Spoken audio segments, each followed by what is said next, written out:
সেদিন চলে গেছিলাম ছবি বাছাই করতে। তো ছবি বাছাই করতে গিয়ে কি কি করলাম, কোথায় কোথায় গেলাম, সব কিছু নিয়ে থাকছে আজকের ব্লগ। তো হ্যালো এভরিওয়ান, আসসালামু আলাইকুম। কী অবস্থা সবার, সবাই কেমন আছেন? আশা করি সবাই ভালো আছেন। আমরা আলহামদুলিল্লাহ অনেক ভালো আছি। তো সেদিন ছিল উইকেন্ড, যেহেতু উইকেন্ড ছিল তাড়াতাড়ি ঘুম থেকে উঠে রান্নাবান্না শেষ করে ভাবলাম যে আমরা তো অনেক জায়গায় ঘোরাফেরা করি, তো সেই ঘোরাফেরার ছবিগুলো একটু স্মৃতি হিসাবে রাখার জন্য সেগুলো বাছাই করে নিব। সেজন্য আমরা চলে গেলাম সেই ছবির দোকানে। তো দোকানে গিয়ে এর আগেও কিন্তু আমি এই দোকানে গিয়েছিলাম, আপনাদের সাথে ভিডিও শেয়ার করেছিলাম।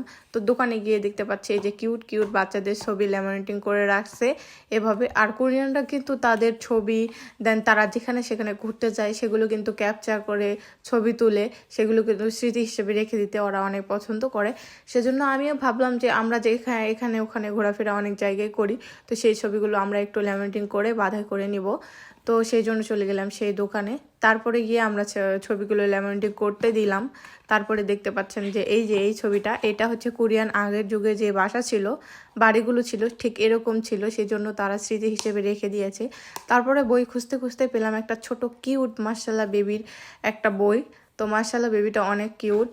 তার ছোট থেকে শুরু করে বড় হওয়া পর্যন্ত, মানে একটু বড় হওয়া পর্যন্ত, হাঁটা শেখা পর্যন্ত সব ছবিগুলো ছিল এই বইয়ে। তারপরে এই যে দেখেন আমাদের ছবিটা ল্যামিনেটিং হয়ে গেছে, মানে ছবিটা করা হয়ে গেছে, এখন ল্যামিনেটিং করবে। দেখেন আমরা মানে অনেক ছবি তুলি ঘুরতে গিয়ে, তো ছবিটা ভাবলাম এগুলো এভাবে রেখে দিলে অনেক দিন যাবে, আর তো ফোনে থাকলে তো ডিলিট হয়ে যাবে। সেজন্য সবগুলো ছবি এই যে নিয়ে চলে আসলাম। এখন চলে যাচ্ছি বাসায়।